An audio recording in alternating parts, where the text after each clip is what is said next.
Fault है वो stand by का है। कैसे है फॉल्ट वो बता देता हूँ। यहाँ पर हम रिमोट की दबाते हैं, इसमें येलो एंड रेड दो एलईडी है, 3 पिन का ये एलईडी लगा हुआ है। इसमें इंडिकेटर लाइट ना ही ग्रीन हो रही है ना बंद हो रही है, ठीक है। तो ये ना तो बंद चालू हो रहा है यहाँ से, और पावर की इसकी यहाँ पर है ये वाली। तो हम शॉर्ट करके भी देख लेते हैं ये क्या शॉर्ट करने से चलता है, तो शॉर्ट करने से नहीं चल रहा है, ठीक है। तो यहाँ पर इंडिकेटर लाइट की पोजीशन ऐसी इट इज। अभी हम पावर ऑन करते हैं, ऑन ऑफ पिन है, ठीक है। ये कंट्रोल सिग्नल आता है प्रोसेसर से, ये वाली R85 के through power on off signal power supply में अंदर जा रहे हैं। आते कहाँ से हैं? प्रोसेसर से आते हैं, ठीक है। यहाँ पर वोल्टेज होने चाहिए थे, यहाँ पर 0 वोल्ट है। तो N channel MOSFET switch voltage जो है यहाँ 5 वोल्ट सोर्स तक नहीं जाने देगा, बिकॉज ये दोनों पिन शॉर्ट होनी चाहिए जब गेट वोल्टेज आता है। तो ये गेट वोल्टेज आया नहीं है अभी। प्रॉब्लम के हिसाब से हमें यहाँ पर 2 स्विच मॉसफेट्स दिख रहे हैं। ये 5 वोल्ट की सप्लाई लाइन को स्विच करता है और ये 12 वोल्ट की लाइन को, ठीक है। लेकिन ये दोनों मॉसफेट यहाँ पर पावर ऑन के साथ कनेक्टेड नहीं है, लेकिन पावर ऑन होने के बाद जो 24 वोल्ट और 12 वोल्ट निकलेंगे उसके साथ कनेक्टेड है। ये वाला 24 वोल्ट से कनेक्टेड है। यहाँ पर आप देख सकते हैं 24 वोल्ट की लाइन के लिए हाफ वेव रेक्टिफायर के थ्रू 4.7 ओम्स की रजिस्टर के थ्रू ये वाला जो मॉसफेट है ये पहले ऑन होगा, ठीक है। यहाँ पर फिल्टर से फिल्टर होने के बाद ये वोल्टेज डिवाइडर से यहाँ पर गेट सिग्नल मिलेगा। ये हाई रहेगा तब सोर्स और ड्रेन में वोल्टेज फ्लो होगा, ओके। ये 12 वोल्ट की लाइन के लिए और ये 5 वोल्ट की लाइन के लिए। तो 12 वोल्ट की लाइन के लिए 24 वोल्ट से इसको ऑन ऑफ दिया जाता है इस डायोड के थ्रू।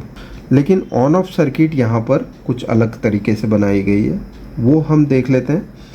ये ऑन ऑफ पिन इसकी 5 नंबर की पिन जो है इस रजिस्टर के थ्रू यहाँ पर पहुँच रही है, इसके बेस पर। ये NPN ट्रांजिस्टर है, ओके।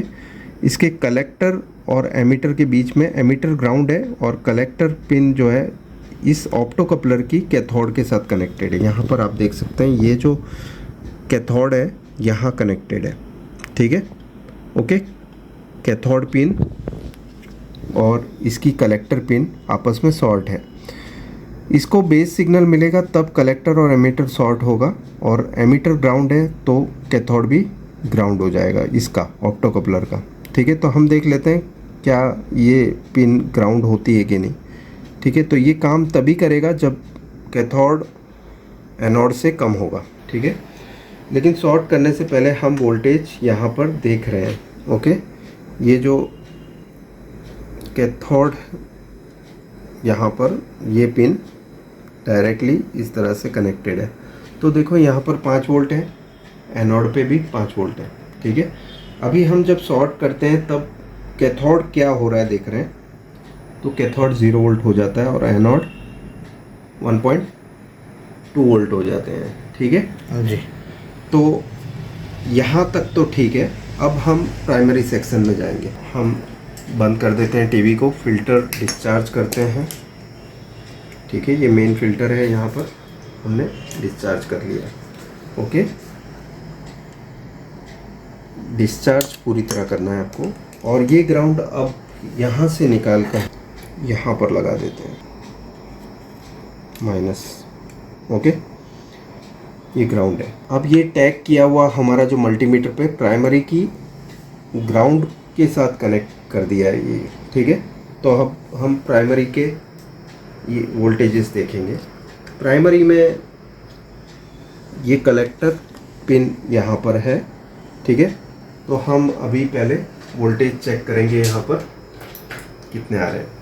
देखो कलेक्टर पे आ रहे हैं 19 वोल्ट और एमीटर पे आ रहे हैं 2.3 वोल्ट। जिस समय पे हम शॉर्ट करते हैं इसे, उस समय हमें देखना है कि ये जो 3 वोल्ट है क्या है इधर।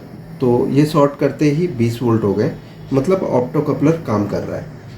अब हम आगे बढ़ेंगे, ठीक है। फिल्टर को डिस्चार्ज करके प्रेस करना है प्राइमरी सेक्शन में। ये कलेक्टर पिन है और ये एमीटर, ओके।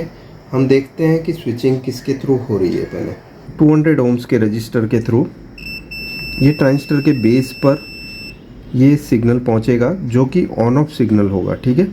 अभी यहाँ पे वोल्टेज में इसकी मेज़रमेंट होगी, तो ये वोल्टेज यहाँ तक तो पहुँचता है, लेकिन क्या ये सही है जो स्विच दे रखी है यहाँ पर, तो हम इसे निकाल कर चेक कर लेते हैं, okay? जिसमें कलेक्टर, बेस, एमीटर होता है। तो ये मॉसफेट है, ट्रांजिस्टर है, हम देख रहे हैं अभी 2N4401, ये NPN टाइप का ट्रांजिस्टर है। इसकी फर्स्ट पिन एमीटर है, बीच वाली बेस और राइट साइड वाली कलेक्टर पिन, ठीक है। बीच में बेस है, ये पुराने ज़माने का ट्रांजिस्टर टाइप है। अभी मेरे पास यहाँ पर साइड बेस वाला ट्रांजिस्टर पड़ा है 1815 C1815, ओके। अब देखो मैंने इसको किस तरह से फिट किया है। इसमें साइड बेस होता है राइट साइड, ओके। तो हमने राइट साइड वाले को बीच में डाल दिया। इसकी फर्स्ट पिन एमीटर होती है, तो फर्स्ट पिन हमने एमीटर पे रखी है, और इसकी बीच वाली पिन कलेक्टर होती है, तो राइट साइड में कलेक्टर रखा है। तो first pin emitter, base, collector बना दिया हमने। और ये ट्रांजिस्टर शॉर्ट ना हो इसलिए पिन को हमने गैप दिया है, ओके। गैप के थ्रू हमने कलेक्टर को मुड़ा के, ये इसकी जगह मैं BC548 यूज़ कर सकता था, लेकिन मेरे पास नहीं था, 1815 पड़ा था मेरे पास, तो मैंने ये लगा दिया, ओके।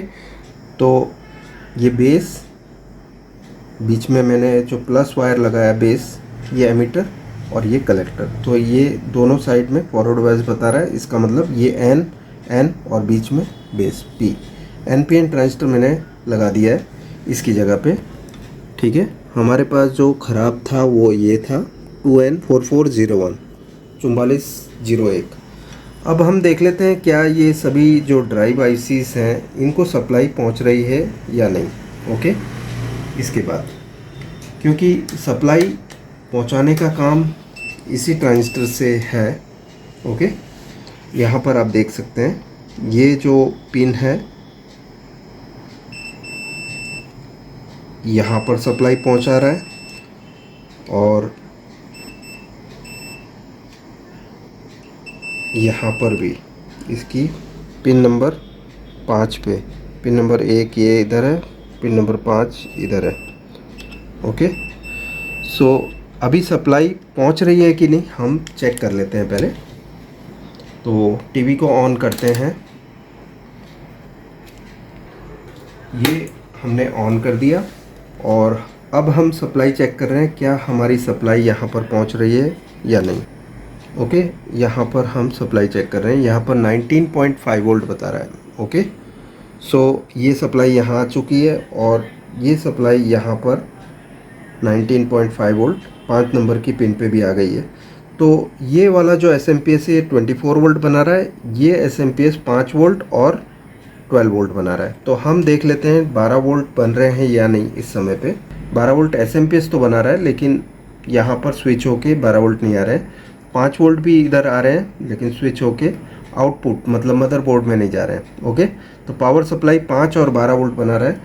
क्या ये 24 वोल्ट इस समय पे बन रहे हैं, हम वो देख रहे हैं अभी। तो 24 वोल्ट यहाँ से बनने चाहिए, तो यहाँ आप देख सकते हैं 24 वोल्ट नहीं बन रहे हैं। इस बोर्ड में PFC ऑन होने के बाद 360 वोल्ट आने चाहिए।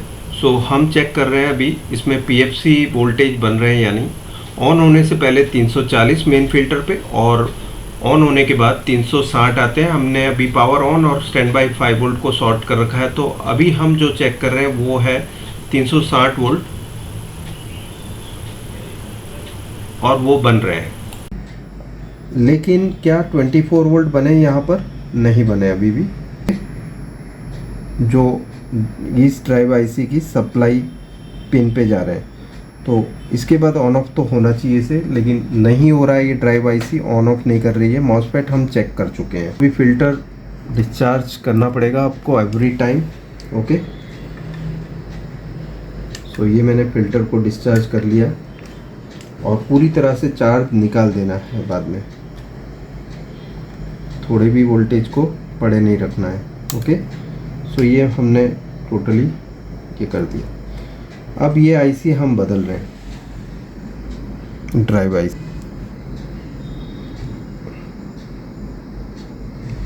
ठीक है, ये ड्राइव IC है, इसकी फर्स्ट पिन यहाँ पर है, ठीक है। सो हम दूसरी आईसी लगा रहे हैं इसकी जगह पर। ये हमारे पास ओके आईसी है यहाँ पर, ओके। और ये आईसी हम अभी रिप्लेस कर रहे हैं। ये ड्राइव आईसी है जो 24 वोल्ट के एसएमपीएस को ऑन ऑफ कर रही है, ठीक है।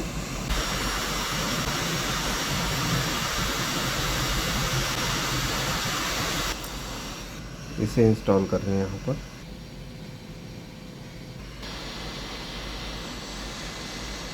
सो ये लग चुकी है, ओके। यहाँ पे अभी 24 वोल्ट बनते हैं, यानी हम देख रहे हैं हमें पावर, और चेक करेंगे हम।